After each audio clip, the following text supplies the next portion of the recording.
Assalamu alaikum wa sannan ku yi rahmatullahi wa subscribing barakatuh. sannan ku danna alamar Barkanmu ƙararrawa domin ku da samun zuwa shirye-shirye na da zarar mun wannan saki. channel ɗin namu mai albarka, channel ɗinmu mai suna Al'amince channel, wanda a yau muke so mu nuna muku yadda za ku yi downloading ɗin bidiyo daga Facebook zuwa kan wayarku a cikin sauƙi ba tare da shan wahala ba. To ba tare da ɓata lokaci ba, yanzu dai za mu je kan abin da ya kawo mana.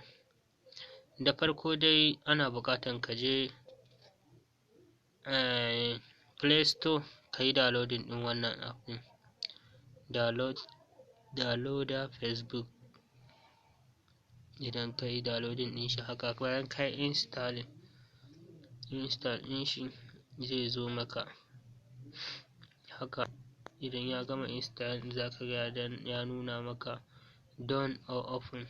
Idan ka zo done or open ɗin, kamar nan da aka rubuta Facebook, kun gane ba, kamar nan da aka rubuta Facebook gashi nan, yawwa matsalar network. Bari mu yi magana akan na wajen.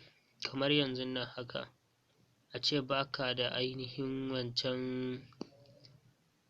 wancan Facebook ɗin na ainihin, kana da wannan da ake amfani da shi yanzu, light Facebook. Idan kana da shi za ka iya zuwa, kamar kana chatting ko kana wani abun dai haka, sai ka ga wani bidiyon da kake so, kai kuma baka sanya za ka yi ka ɗauke shi ba.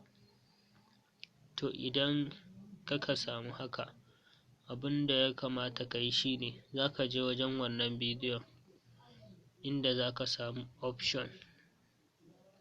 Idan ka samu option, sai ka danna wannan option ɗin, zai nuna ma copy link, sai ka copy link ɗin ka zo ka yi pasted a nan. Idan ka yi pasted zai showing maka yadda za ka yi downloading kaza haka dai. Idan an taɓa za ka ga showing maka SD card downloading, SD downloading dai kawai da HD downloading. To duk wanda dai ka taɓa, akwai kuma wanda za ka kalla kawai a nan ba tare da wani abu ba, kamar haka. Kun ga dai gashi nan ya buɗe mana, yawwa to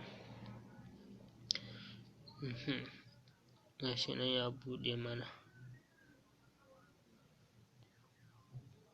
gashi nan to kamar nan tunda ya buɗe mana nan,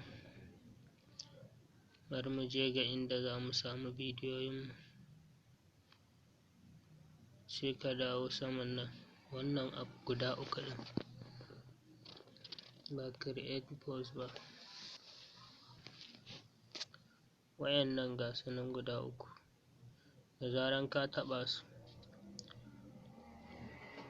zai buɗe maka shafi a nan gurin. Liking na wannan bidiyo, sannan ku yi subscribing, sannan ku danna alamar ƙararrawa domin samun shirye-shirye na da zarar mun saki. Sai ka taɓa. Bayan ka taɓa shi yana searching, bayan ya gama searching, kamar yanzu na a gurguje dai za mu yi dai ba saboda time. Kana zuwa, idan ka taɓa bidiyon haka, to zai showing maka SD downloading, HD downloading. To sai ka taɓa wanda kake so. Idan wacin ne abin nan ma, saboda dai network ne ya sa, amma da za ka ga a ƙasan yana showing maka abin nan downloading to audio, idan audion kake so kai downloading. To yanzu nan idan ka taɓa, zai je maka zuwa downloading, zai je ya ma downloading, zai fara downloading haka. Kamar mu dama mun riga da mun fara, ka gan shi nan wanda muka yi downloading na na ofisawu, gashi nan a gurin. To saboda shi ya kusa gama downloading, wannan kuma na broda shagi da muka so mu yi downloading yanzu yana da daɗewa, saboda kada lokaci ya tafi. Bari mu ci gaba da wannan.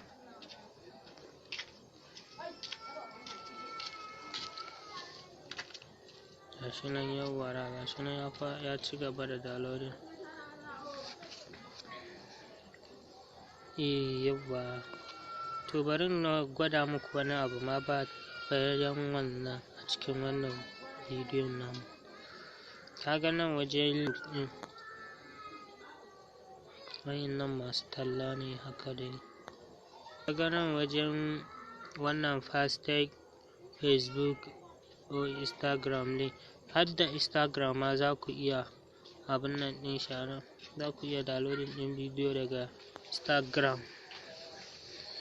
Yadda za ka yi idan ka je, ko da a ce kana ba ka yi downloading ɗin wannan app ɗin ba, ko in ce ba ka yi downloading ɗin ainihin Facebook ba, da yake ainihin Facebook na da ba lite ba na yanzu. Idan kana using da lite Facebook ne, za ka je kana chatting haka ko kana wani abin da ka ga bidiyon da ya kama kana so ka ɗauka, to abin da ya kamata ka yi da farko shine yanzu za ka je ka kwafi link ɗin wannan bidiyon. Idan ka kwafa, za ka zo ka yi pasted ɗin shi a nan. Idan ka yi pasted zai nuna maka downloading kamar wancan kenan da muka taɓa, zai ka nuna mana, to a nan haka ma zai nuna maka. Sai ka yi downloading ɗin bidiyon ka, abinka ba abin da ke jira. Shi nan dai yana ta fama. To saboda dai data na ya yi ƙasa ne, shi yasa baya sauri, rashin network. To dai duk dai ba wannan ba, yanzu dai kun ga dai yanda ake downloading ɗin bidiyo daga Facebook zuwa galarin ku, ku saving ɗin shi. To yanzu dai